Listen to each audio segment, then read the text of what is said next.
On continue les bilans de la première partie de saison 2025 de MotoGP. Place à Honda, 4e au championnat des constructeurs. N'oubliez pas de liker, partager, commenter et surtout vous abonner à la chaîne, c'est très important. Et nous on est parti. Il y a eu quand même pas mal de progression sur la Honda par rapport à la moto de l'année dernière. On le voit au niveau des performances de quasiment tous les pilotes Honda, que ce soit Zarco, Mir ou Marini, on les voit beaucoup plus haut que la saison dernière. Ça va déjà mieux pour Honda, mais il y a encore du mieux à faire, parce que c'est encore assez difficile. Et surtout depuis le Grand Prix d'Aragon, la moto a l'air d'avoir un petit peu régressé, ou en tout cas par rapport aux autres constructeurs, ça n'avance pas au même rythme. Il y a eu ce double podium en France et en Grande-Bretagne avec Johann Zarco, mais depuis, c'est assez compliqué et on voit beaucoup moins les Honda présentes, ce qui était un petit peu le cas en première partie, en tout cas jusque le Grand Prix de Grande-Bretagne, ça allait plutôt bien, notamment avec Johann Zarco, mais même avec Marini et Mir, les deux pilotes officiels, ça allait, on va dire, assez bien, enfin bien mieux que 2024 en tout cas. Mais là, sur ces derniers week-ends de course, sur les 5 derniers week-ends de course, Honda a quand même bien perdu. D'ailleurs, après le Grand Prix de Grande-Bretagne, Honda était 2e au championnat des constructeurs, derrière Ducati évidemment, qui était à des années-lumière. Ils étaient devant Aprilia, KTM et Yamaha. Ils se sont fait passer par les deux constructeurs européens pour finalement être avant-dernier dans le championnat. Il n'y a plus que Yamaha derrière. Donc c'est quand même une petite régression quand même pour Honda. Il ne faudrait pas continuer sur ces performances assez compliquées ces derniers temps. Tout n'est pas mauvais non plus parce que la performance reste meilleure quand même que 2024, on va pas se le cacher, même si c'est plus compliqué. Mais voilà, ça a été quand même mieux en tout début de saison que maintenant. Espérons que Honda redresse quand même un petit peu la barre parce que ça commence à se casser un petit peu la figure. On commence d'abord avec les pilotes officiels. Joan Mir tout d'abord, qui est actuellement 19e au championnat des pilotes. Alors quand on dit ça comme ça, on peut dire que finalement la saison de Joan Mir, elle est complètement ratée, mais j'aurais tendance quand même à nuancer. Alors Joan Mir, c'est un pilote qui chute énormément. Mais alors, hier je parlais de Pedro Acosta qui tombait beaucoup, Joan Mir c'est 5 fois plus. C'est toujours l'un des pilotes qui tombe le plus. D'ailleurs je crois que c'est le pilote qui tombe le plus. C'est quand même assez incroyable de tomber autant pour Joan Mir. C'est assez fou. Cette saison, en 12 courses, il n'en a terminé que 4. C'est quand même pas beaucoup. Je crois que depuis qu'il est arrivé chez Honda en 2023, il n'a terminé que la moitié des courses auxquelles il a participé. C'est dommage de tomber autant. Alors ces derniers week-ends, il est tombé, mais c'est pas de sa faute. En Allemagne, il se fait faucher par Ayogura. En République tchèque, il est victime de l'impatience d'Alex Marquez. Donc c'est un petit peu dommage sur des week-ends en plus où il est performant. Bon, voilà, ça arrive, c'est comme ça. Il a quand même beaucoup de malchance. Joan Mir, au-delà de tomber lui tout seul sur pas mal de week-ends, il y a aussi quand même pas mal de malchance pour Joan Mir sur des week-ends où il est compétitif, il se fait faucher, c'est dommage. Bon, au-delà de ça, au-delà de ses chutes, en termes de performance pure, c'est quand même correct, on va se le dire. Déjà par rapport aux 2 saisons précédentes, ça va beaucoup mieux pour Joan Mir. Il arrive souvent à terminer dans le top 10. Alors, forcément, il ne termine pas souvent les courses, donc il n'a que quelques top 10. Il en a 3 des top 10 sur cette saison. Mais imaginez l'année dernière, où je crois qu'il n'en a eu qu'un seul sur toute la saison 2024. Donc la moto a beaucoup plus progressé évidemment, mais Joan Mir a gardé quand même un bon niveau. Et je pense qu'avec une Honda qui serait beaucoup plus performante, il réussirait à faire tout autant des bons résultats qu'avec la Suzuki. J'en suis quasiment persuadé. Ça reste un pilote avec un bon potentiel. Alors évidemment, pour un champion du monde, on s'attend à beaucoup plus pour Joan Mir. Mais voilà, par rapport aux 2 dernières saisons, ça va quand même mieux. Ça va dans un sens positif, on va dire, en termes de perf pure. Il est assez souvent devant Luca Marini en termes de performance pure. Alors évidemment, au championnat, il est 20 points derrière son coéquipier, qui a pourtant manqué 3 week-ends de course en plus. Voilà, parce que Marini, lui, est régulier et qu'il arrive à scorer des points assez souvent. Alors que Mir, il est un petit peu plus performant, mais il tombe beaucoup.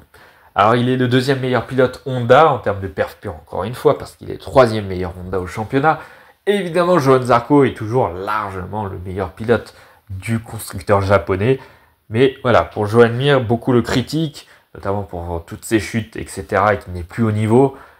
Voilà. Moi je dis que la moto en fait beaucoup aussi, que Joan Mir pousse également beaucoup pour essayer d'être le plus performant possible. Des fois ça marche, et le plus souvent ça ne marche pas pour le pilote espagnol. Bon, c'est dommage, mais je pense quand même que c'est à nuancer ces performances de Joan Mir. Pour moi, il est plus performant que ce que les gens pensent. On continue avec son coéquipier, Luca Marini, 15e au championnat. Il y a une vraie grosse progression par rapport à l'année dernière. Clairement, Luca Marini est à un bon niveau. Il arrive le plus souvent à terminer dans le top 10. Il n'y a eu que quelques courses, 4 courses sur les 9 auxquelles il a participé où il ne termine pas dans le top 10. Mais voilà, c'est un pilote très régulier. Luca Marini, il n'a aucune chute en course principale, tout simplement. Luca Marini est quand même assez performant cette saison, avec une moto qui a progressé. Forcément, les résultats progressent également. Mais voilà, il a rattrapé un petit peu son retard qu'il avait sur Joan Mir. L'année dernière, il était vraiment au fond du trou. Enfin, rappelez-vous, en première partie de saison 2024, après les 9 premiers Grands Prix avant la trêve estivale, il n'avait marqué qu'un seul petit point au championnat. Et encore, c'était sur une pénalité d'un autre pilote. Sinon, à la régulière, il n'avait marqué aucun point.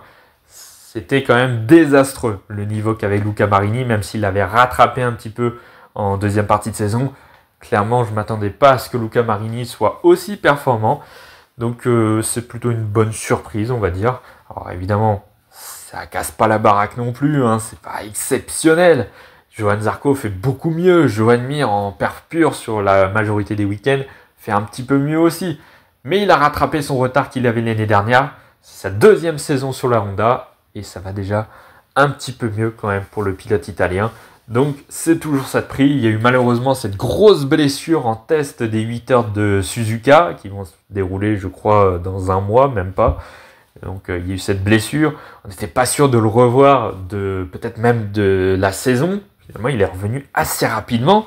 Puis il nous a fait un très bon Grand Prix d'Allemagne. Alors il y a 36 000 chutes devant et donc il termine 6e de la course, son meilleur résultat chez Honda. Mais quand même, de retour d'une grosse blessure comme ça, terminer 6e, même avec beaucoup de chutes, il fallait quand même la faire, cette performance. Il y avait d'autres pilotes qui étaient derrière lui quand même. Il y en a eu 3, je crois, 3 ou 4 derrière lui, mais encore fallait-il ne pas être le dernier en piste. Et c'est ce qu'a réussi à faire Luca Marini. Donc non, son niveau est plutôt correct au pilote italien. Sa régularité lui permet d'être assez confortablement devant son coéquipier Joan Mir au championnat des pilotes. Évidemment, il y a encore un temps de retard avec le meilleur, Johann Zarco. Mais voilà, il y a déjà une belle progression par rapport à l'année dernière pour Luca Marini. Donc on va dire qu'il est plutôt sur une pente, on va dire, assez positive. Johann Zarco, c'est lui le meilleur pilote Honda sur ce championnat. Il est 8e au championnat des pilotes. Franchement, moi en début de saison, je ne m'attendais absolument pas à ça. Alors, je m'attendais peut-être à ce que la Honda soit un peu plus performante et que Johann Zarco puisse faire plus souvent des top 10, etc.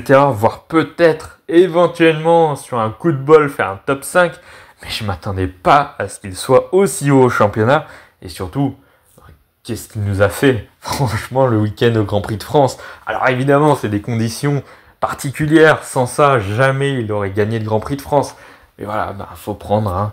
Il y a plein de pilotes qui sont tombés. Par exemple, Johann Zarco n'est pas tombé. Il a failli dans le premier virage, mais voilà. Il nous a fait une course absolument exceptionnelle. Derrière, il a été tout simplement le pilote le plus rapide sous la pluie avec sa Honda, ce qui nivelle un petit peu les performances entre les motos. Par exemple, le gap entre la Ducati et la Honda au Grand Prix de France sous la pluie, il était vraiment très minime. Et il nous l'a montré avec son rythme de course qui était vraiment très très efficace. Voilà, Johann Zarco a remporté sa deuxième victoire en MotoGP. Quelle victoire au Grand Prix de France à domicile, quel souvenir à jamais gravé. Et puis, le mieux là-dedans, c'est qu'il a réussi à enchaîner le week-end suivant en Grande-Bretagne, où il fait un nouveau podium. Il termine deuxième derrière Marco Bezzecchi. Franchement, il fait une course exceptionnelle là aussi. Et là, c'est dans des conditions normales.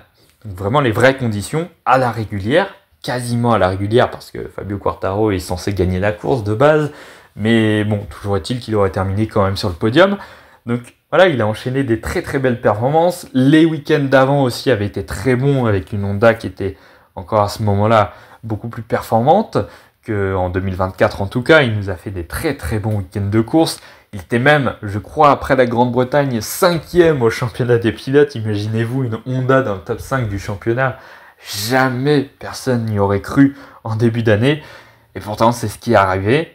Mais malheureusement, ça n'a pas tenu. Pour Johann Zarco et surtout pour Honda, la performance a été moins bonne depuis Aragon sur les 5 derniers week-ends de course.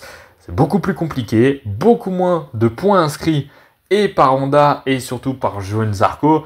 Imaginez-vous quand même que sur les 5 derniers week-ends de course, Johann Zarco, il ne marque que 12 petits points contre 97 sur les 7 premiers week-ends de course. C'est quand même une grosse baisse de performance quand même. Bon, il y a eu beaucoup de chutes aussi en course principale. Et même en course sprint, il y a eu beaucoup de chutes. Johann Zarco, je crois que c'est le deuxième pilote qui a le plus chuté sur cette première partie de saison. Donc bon, c'est un petit peu dommage quand même. Ça fait des points en moins, mais voilà, on sent quand même que la Honda a perdu de son niveau par rapport à avant. Quand tu passes de victoire en France, puis deuxième en Grande-Bretagne, à finalement ne plus rentrer dans le top 10, même quasiment à la régulière, c'est assez rare qu'il rentre dans le top 10. C'est bien que quelque part la moto a aussi régressé en performance face aux autres. Donc bon, c'est dommage. Johann Zarco en subit un petit peu les conséquences. Alors au championnat, ça se voit pas forcément parce qu'il a fait un tellement bon début de championnat qu'au final, il est toujours bien placé. Mais à terme, jusqu'à la fin de saison, si ça continue comme ça pour Honda, ça va pas être facile. Et je pense que ça va pas vraiment faire rigoler Johann Zarco, qui est encore à la recherche d'un contrat. Alors évidemment, il aura son contrat pour 2026. Soit il sera dans l'équipe officielle Honda, soit il sera à nouveau chez LCR. Ça semble se confirmer du côté de l'équipe satellite, une 3e saison. Ce qui est pas plus mal pour le pilote français. Donc voilà. Bon, évidemment, il y a eu ces derniers week-ends de course un peu plus compliqués. Et voilà, franchement, rien qu'avec sa victoire au Grand Prix de France, sa saison, on peut dire qu'elle est pleinement réussite. Bon, maintenant, évidemment, on espère quand même qu'en deuxième partie de saison, Johann Zarco puisse à nouveau se battre pour au minima des top 10 et voire même des top 5 et pourquoi pas même des podiums. Mais voilà, au vu des dernières performances des Honda, j'ai plutôt l'impression qu'on va repartir sur des performances comme en 2024. En espérant que Honda arrive à inverser la tendance. Parce que là, en ce moment, ça commence à se casser un petit peu la figure. Et du coup, ça se voit aussi dans les résultats du pilote français. Mais bon, voilà, Johann Zarco est largement le meilleur pilote Honda, toujours, même sur les 5 derniers week-ends de course. Même si Joan Mir est pas si loin que ça finalement, Johann Zarco a quand même un petit temps d'avance quand même sur les pilotes officiels. Un pilote en revanche qui n'a absolument pas le niveau du MotoGP, c'est bien Somkhat Chantra qui fait sa première saison, qui est rookie évidemment, donc on peut pas totalement tout critiquer non plus pour le pilote thaïlandais, mais quand même, de là à terminer bon dernier et se prendre quasiment 10 à 20 secondes par l'avant-dernier, le dernier pilote devant lui, c'est quand même délicat. Alors je veux bien qu'il n'ait pas la meilleure moto, Somkhat Chantra, c'est la Honda, c'est quand même pas une moto hyper compétitive, mais quand même sur le début de saison où la Honda était plus performante, où ils étaient deuxième au championnat des constructeurs, Somkhat Chantra, il était dernier à 10 à 20 secondes derrière les derniers. C'est pas possible. Le Grand Prix d'Italie, il termine même à 40 secondes du dernier pilote titulaire qui était Alex Rins. 40 secondes, c'est colossal. C'est pas possible de se prendre des écarts aussi énormes. Mais bon, malheureusement, il fallait s'y attendre pour Somkhat Chantra.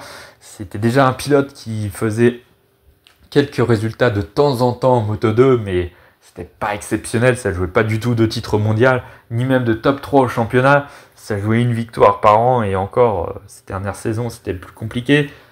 Bon, fallait s'y attendre pour Somkhat Chantra. Il a marqué un petit point au Grand Prix des Pays-Bas, mais c'est tout au final. C'est une saison catastrophique. Même pour un rookie, c'est pas possible de faire des résultats comme ça. Honda a voulu absolument prendre un pilote asiatique pour ce deuxième guidon LCR pour remplacer Takaaki Nakagami. Bon, au final, on voit ce que ça donne. Ils ont voulu prendre le premier pilote asiatique venu, en tout cas le meilleur pilote asiatique du Moto 2, à part Ayugura qui du coup a fait un gros doigt à Honda pour rejoindre Aprilia, mais voilà, ils ont dû du coup remplacer Ogura qu'ils voulaient mettre dans le guidon par Somkhat Chantra et on voit ce que ça donne. Il se prend pilule sur pilule chaque week-end de course, il n'y a absolument pas de comparaison possible avec les autres pilotes Honda, même avec Marini et Mir, c'est à des années-lumière. Donc bon, pour Somkhat Chantra, lui qui aurait pu avoir une place pour 2026 pour l'an prochain du fait de sa nationalité thaïlandaise, même avec ça, Honda est en train de se poser des questions et se demande si finalement il ne faudrait peut-être pas prendre un autre pilote qu'un pilote asiatique, parce qu'en Moto 2, il n'y a plus de pilote asiatique performant, et Chantra, il est beaucoup trop court et ça ne performe pas, donc Honda est en train de se poser la question sur l'avenir du Thaïlandais. Ça se trouve, c'est peut-être la seule saison qu'on le verra dans la catégorie reine, le pilote thaïlandais. C'est à voir. Et puis on a eu également le retour de 2 pilotes qui étaient dans la catégorie en tant que pilote titulaire l'an dernier. Tout d'abord, Takaaki Nakagami, qui était pilote de l'équipe LCR justement avant de se faire remplacer par Somkhat Chantra. Nakagami qui a entre guillemets pris sa retraite, c'est ce qu'il avait dit ou des médias avaient dit ça. Bon voilà, il est pilote de test Honda, donc il va faire quelques wildcards sur la saison. C'est ce qu'il a fait d'ailleurs sur quelques grands prix, je crois que c'était en France et en Italie où il fait des wildcards. Bon voilà, clairement son rôle c'est de tester des pièces, de rouler avec cette moto le plus souvent possible. Il fait aussi des tests du côté du Japon avec la Honda, pilote de test Japon. Chez Espargaro, lui c'est le pilote test Europe on va dire. Donc voilà, pour Nakagami, il a fait 2 courses cette saison. Il aurait dû en faire une 3e en République tchèque, mais il s'est blessé lors de la course sprint malheureusement. On peut noter quand même son Grand Prix de France qui a été vraiment excellent, où il termine 6e de la course. Il a fait vraiment une très très belle course, très très beau Grand Prix de France. Donc, bravo à lui. Mais voilà, à part ça, Nakagami, il ne faut pas s'attendre à des exploits phénoménaux. Mais voilà, Nakagami, il est là pour tester la moto. Et c'est un petit peu la même chose pour Aleix Espargaro, pilote test maintenant. Il a pris sa retraite de pilote titulaire. Il a fait 3 wildcards cette saison, ou 2 wildcards et un remplacement, je ne sais plus exactement, je crois que c'est ça, 2 wildcards et un remplacement. Il n'a pas marqué de points, mais voilà, lui aussi, il est là pour faire des tests grandeur nature. C'est les 3 week-ends de course auxquels il a participé. J'ai quand même l'impression pour Aleix Espargaro que le mental n'y est plus vraiment, en tout cas, il n'est pas tout à fait à 100%, ce qui fait que du coup, sur les 3 week-ends de course, il ne fait pas de points, il fait 16e comme meilleur résultat seulement. Il n'est pas très très performant. Alors peut-être qu'il aide en termes de test de pièces pour Honda. Il doit très certainement être quand même un pilote très précieux pour le constructeur japonais. Mais pour rouler vite, pour Aleix Espargaro, en tout cas sur les week-ends de course, on n'a pas vu un Aleix Espargaro très brillant. Pas l'impression que le mental soit à 100%. En tout cas pour Espargaro, il n'a pas envie de prendre tous les risques non plus. Donc, voilà, en termes de perf pure, il n'y est pas vraiment avec cette Honda. Peut-être même qu'il ne s'est pas encore totalement bien adapté à cette Honda aussi, c'est possible. Et dans ce cas-là, pour un pilote test, c'est quand même assez compliqué de donner des ressentis quand on n'est pas bien sur une moto. Bon, en tout cas, en espérant que ce ne soit juste qu'il n'ait pas envie de prendre totalement tous les risques pour performer, plutôt qu'il ne soit pas bien sur cette moto. Dans ce cas-là, ce serait quand même assez compliqué pour un pilote de test. Voilà, en tout cas, c'est la fin de cette vidéo. Merci d'avoir écouté jusque-là. N'oubliez pas de liker, partager, commenter et surtout vous abonner à la chaîne, c'est très important. Et nous, on se retrouve demain pour le dernier bilan des équipes avec Yamaha et tous ses pilotes. À demain.